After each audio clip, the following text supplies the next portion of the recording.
Yang nomor 1 itu tempat. Tempat bisa diberkati. Nomor 2, Al-Quran. Kitab Al-Quran.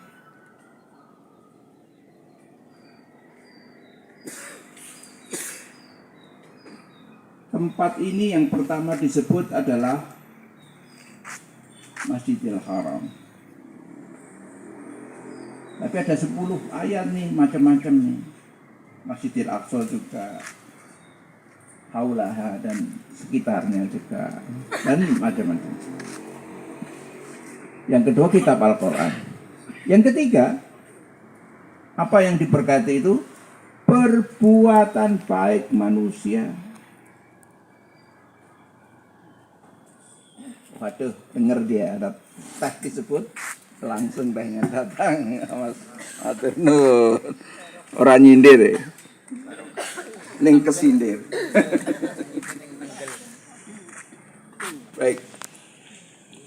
Misalnya dalam keadaan khusus itu ada istilah. Misalnya kalau haji itu tidak disebut barokah, tapi disebutnya mabrur. Ada wasa'yan masykur, sa'inya masykur. Saja ini barokah itu. Jadi mabrur itu kan menjadikan orang itu semakin hari semakin semakin baik. Mosok meng haji tok, mosok sholat ora kan gitu. Just, tapi kan nggak ada yang mengatakan sholat mabrur, itu nggak ada. Doa mabrur nggak ada. Pakai general form jadi bentuk umum, barokah, diberkati. Yang keempat, ucapan doa dan salam.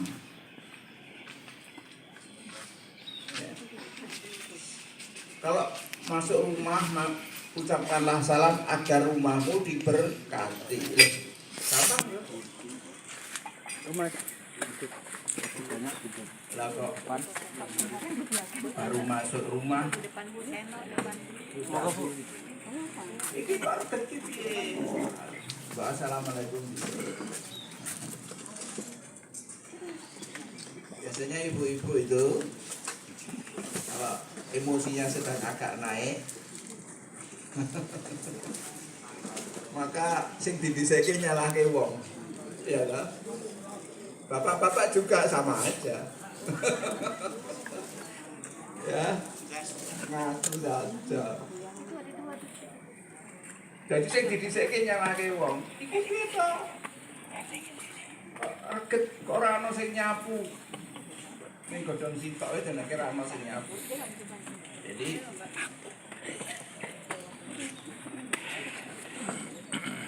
contoh terlampir ngaten. Jadi doa dan salam itu mendatangkan barokah. Karena itu kita disuruh mengucapkan salam kalau ketemu, memberi barokah. Wa barakatuh. Saya pernah ikut MLM stem cell. Di dalam rangka mencari rahasianya stem cell saya ikut sampai 2 tahun lebih. Sampai sekarang sih masih, tapi nggak pernah aktif lagi. Tapi kalau Dokter Firman Syahrawuh itu saya masih ditimbali. Nanti setelah 4 mata itu udah jadi Pak. Ciplaannya stem cell udah pakai apa? Ya. Dia seorang dokter yang sangat kaya, umurnya hampir 60 tapi badannya seperti umur belum 40 karena makan stem cell itu. Nah, karena MLM loh, jadi bonusnya banyak. Sehari 500 juta omsetnya. Tapi nggak apa-apa, itu hanya dunia aja. Kalau diparingi ya arep. Ya ta? Nah, nek ora ngarep-arep. Yang kelima, yang diberkati adalah waktu. Coba ternyata every day, every time kita bisa dapat barokah everywhere, di tempat mana saja. Yang keenam, fenomena alam.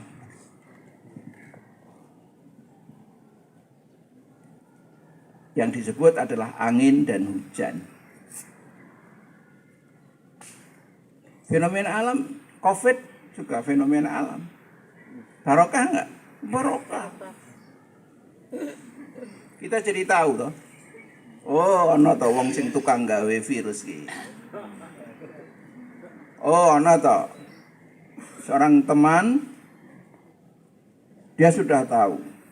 Dia profesor di Jepang. Profesor terpandai di dunia di dalam mikrobakteri. Apa yang dia lakukan begitu dia berhasil menemukan bakteri untuk membunuh manusia tanpa bekas dalam waktu 15 detik. Ya. Dia mengatakan, Masya Allah, suwe banget, 15 detik. Oh, Gusti Allah emang kun fayakun. Orang Jawa Timur. Langsung Pentagon, salah seorang brigjennya, mendarat dengan pesawat pribadi di Surabaya, menemui di rumahnya, isku ini melu Amerika wae. Dia profesor di Jepang. Waktu dia pamit dari Jepang, Perdana Menterinya nggak boleh. Jepang memerlukan kamu. Wah, dia jawab, bangsa saya juga perlu saya. Dia membuat antinya COVID sebelum COVID merebak. Dia udah tahu, alah engko paling iki. Dia sudah membuat antinya. Jadi saya setiap 6 bulan makan itu. Alhamdulillah sampai cucu-cucu saya juga enggak semua selamat ya. Jadi orang aneh semacam ini ya tidak disukai. Alhamdulillah sudah dipanggil Allah, ditembak dengan drone dan wafat.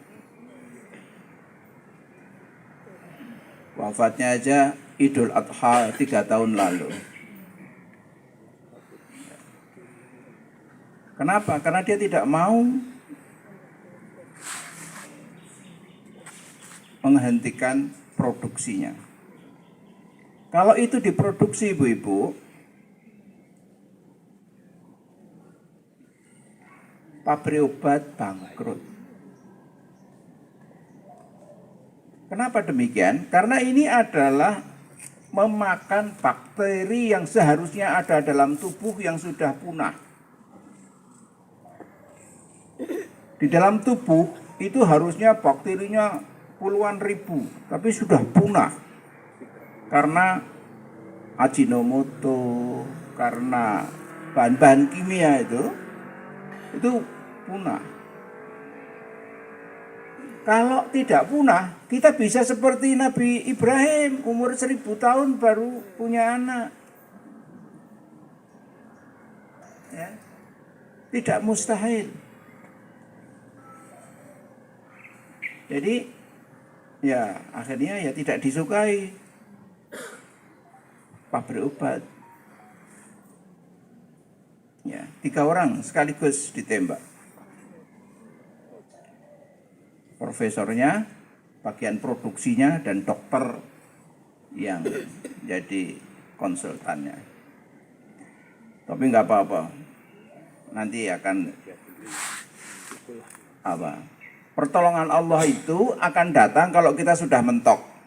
Nah, jadi kalau cobaan dari Allah itu makin besar, Saya suwe kok koyo ngene iki. Kanan kok koyo saya angel ngene iki. Ora apa-apa.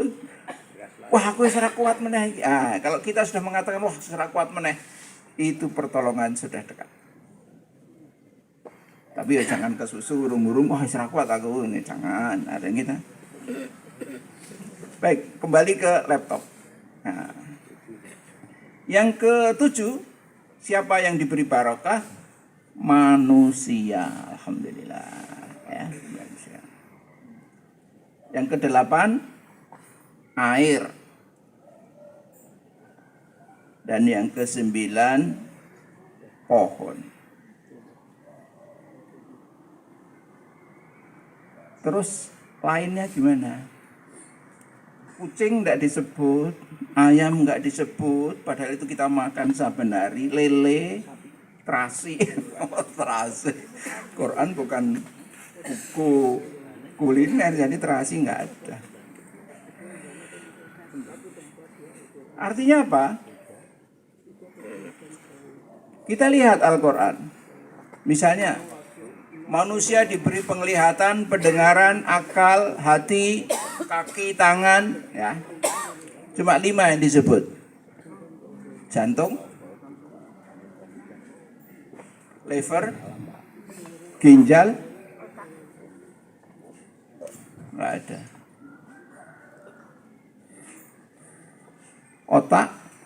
Otak disebut dengan ulul albab ya.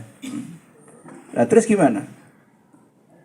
Kulit, rambut, enggak ada. Padahal dengan rambut kita bisa menggaya. Wah, dikeriting, di rebonding, itu macam-macam itu. Dicat. Ya. Tapi tidak disebut.